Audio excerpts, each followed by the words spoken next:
Hey everyone, it's Neflarian, and today I'm going to be looking at tips for some new players. How should you put your stats? What are some common things you might get stuck at? And how should you set your team setup? And there's even going to be more. If you're a new player or a returning player or even a grizzled veteran starting a new hero, you cannot afford to miss this information, so let's get right in and started with your stat distribution.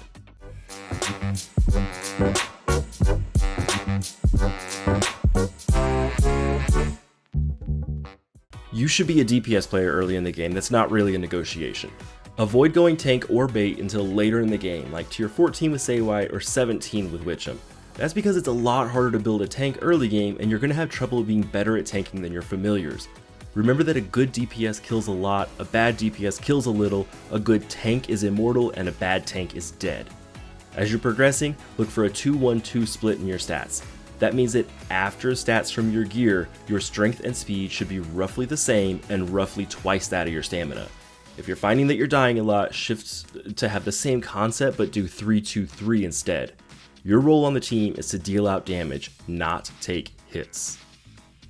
When you're looking at upgrades, the order of importance is familiars, pets, brains, accessories, mounts, and then gear. That being said, gear is one of the most straightforward things to farm in the game because better gear means better stats, which then improves all of the other upgrades you might be looking for. The best way to upgrade your stats is to upgrade your gear, but what's the best way to actually do it? Focus on upgrading one epic item at a time until all of your items are fully maxed epics.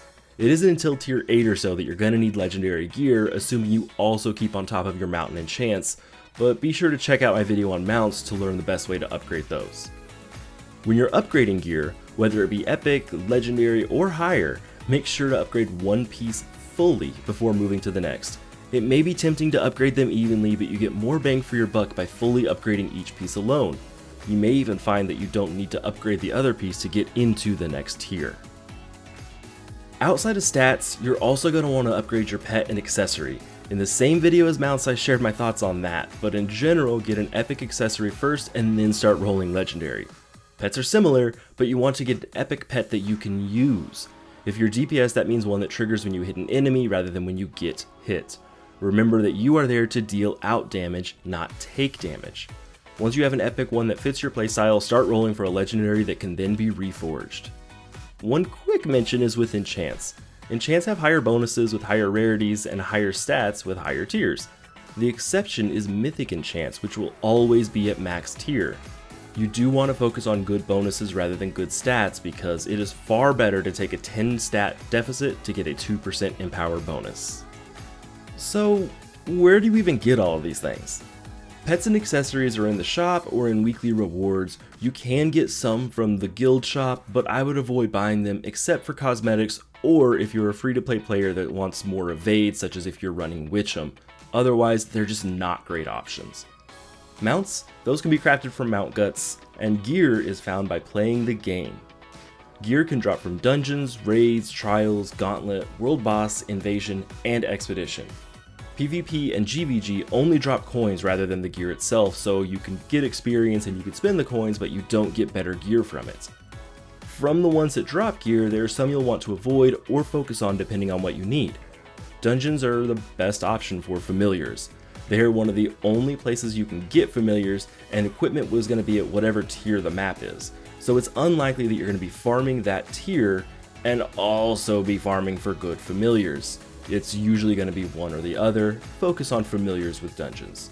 Dungeons also cannot drop any gear above epic, so if you need a legendary, you're just kinda out of luck. Trials and Gauntlet have great gear that drops, honestly. If you choose a legendary level, you can get legendaries. If it's a set level, you can get sets and mythics. You tell the difference by what color they are in the level picker. Yellow is legendary and blue is set. The caveat to this mode, however, is that without good familiars in the early game, you're not going to be able to run max set levels, and you're unlikely to even run max legendary levels. This becomes a really great farm for materials until you can reliably run the higher levels. Just run low levels, get your epic materials, and be done. World Boss is actually really similar in this regard, in that unless you get a reliably good team of other players, you're not going to be running max tier. I would run a lower tier on Heroic to get your Pinion materials and get the familiar fusion mats. Fusion mats are not affected by item find, so if you need to run normal for those, you're going to get the same result, don't worry about it. Raids, however, are the meat of where you will be farming. Always farm the highest raid you can to get the best gear you can. You can get legendaries from any difficulty, sets come from hard or heroic, and mythics are only in heroic. Raids may be slow, but they have so many inherent bonuses that most of your drops as a free-to-play player will come from here, in addition to having some of the highest experience returns on a per-run basis. Focus on your gear farming here 100%. You will occasionally need some of the familiars, but you can worry about those later. A lot of the familiars that you need are not going to require raid familiars. Expedition and Invasion are special. For Expedition, run whatever you can for good points. The drops are going to be the same. You can use your guild, so run as high as you can to get those point rewards. For Invasion, I recommend running 10 waves minimum, but you can get away with 7 to get maximum drops. Every piece of gear dropped here will be at the tier you are currently in, so this is a really great way to get those legendary and sets to drop. Though the sets are just not very good, they're basically just used as fodder for materials. Okay, so there are some flags you might get stuck at, and that's okay. You've done some upgrades and you're still struggling. There are quite a few flags that will get you stuck, which you can see on the screen right now. However, there are a few that are more notorious, and I want to focus on those. The first is Mega Zorg at Zone 4 Flag 8. You want around 600 stats to take him on, and more will make things easier. He only attacks front, so having a good tank like Shramps with good augments in front will make your life way easier. Chewy at Zone 6 Flag 6 is also a nightmare. You want stats around 1050 or higher, and know that Chewy will just chew up your lowest health teammate. One suggestion might be to raise your health above your tank's health and then use 2 tanks.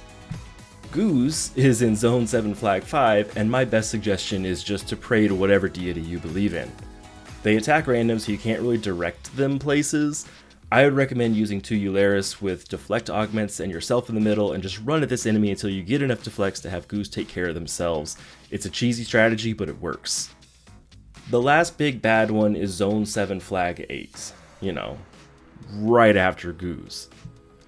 In this one you're going to fight Brimby, and Brimby is fast. Like super fast. And he likes to hit front and back.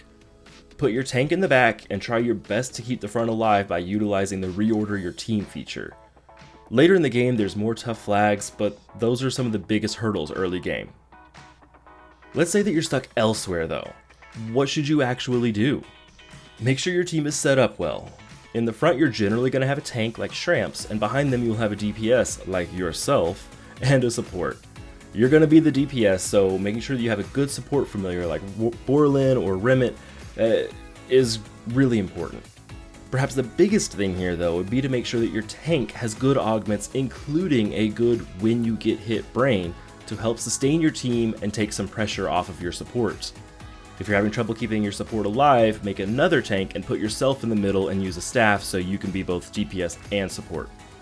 Later on, this is called a Glar's sandwich, but it can definitely work early game. Just make sure that you have good brains, or else your team will get deleted by the enemy for not having an actual support. So you looked at your team composition, did upgrades, and you're still struggling. Remember earlier when I mentioned the order of importance? Let's revisit that. Familiars, pets, brains, accessories, and then gear. Familiars are with you forever. Do not ignore upgrading them just because it's hard, and it is hard. Once you make them, they up tier with you, and they are a huge part of your team, whether they're tank, DPS, or support. Absolutely prioritize making decent ones such as Shramps, Borlin, Remit, Eularis, Glarsdos, and others.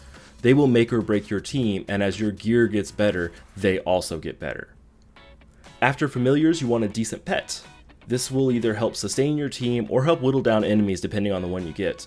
Pets are so strong that for most of the game the role of support actually falls on the DPS just via a healing pet, so make sure you have a very good one. That also goes for brains because those are pets for your familiars. A good brain on your front tank can absolutely carry you through the game, and a bad one can make a good familiar not worth the time to even have. Absolutely work on this 100%. After brains, you grab a decent accessory. Again, refer back to my basics videos to understand why, but know that a decent accessory can raise your DPS by about 50% consistently. The bonuses you get from an accessory also apply to your pet, so it kinda snowballs in effectiveness if you get something like Empower. Finally, there's gear. It's listed as least important, but only because in this list, it's the only thing that's not going to come with you later in the game. It gets replaced super often, but that doesn't mean it isn't important. Your gear affects your familiars. The higher your stats, the higher their stats. The higher their stats, the better chance of getting through a flag. Once you have everything else taken care of, make sure your gear is in order. Check that your stats from gear follow the spread that you want, and for the love of God, make sure you have your gear upgraded. I cannot count the times I've been asked for help only to find that people are using unupgraded gear and then being surprised that they aren't strong. A legendary with no upgrades is less effective than a max level epic. So those are some of the tips I have for getting past some of those harder flags and upgrading. Know that it's super common to get stuck on a lot of these flags, and so don't get discouraged. Bid Heroes is a long game, not a short game. Once you tweak your gear, make sure your familiars are up to snuff, and have a good pet and accessory, you're just fine. It's not going to have any trouble getting through the flags. If you're in a tier where everyone says epics only but you're struggling, don't be afraid to use a legendary. In tier 4, I actually used all legendaries and I was able to skip tier 5 altogether. A pro tip, a max legendary is roughly equal to a max epic of the next tier for most of the game regarding pure stat points, so an investment in a legendary can actually help you in the next tier as well. If you like this video and you want to make sure to have more, hit that like button and also please subscribe. If you dislike it and tell me why so I can make them better. You can also join my Discord linked on my profile to get up-to-date news and information on my videos, streams, and various other games, and also ask me questions. Until next time, good luck on your grind and I'll see you in the next video.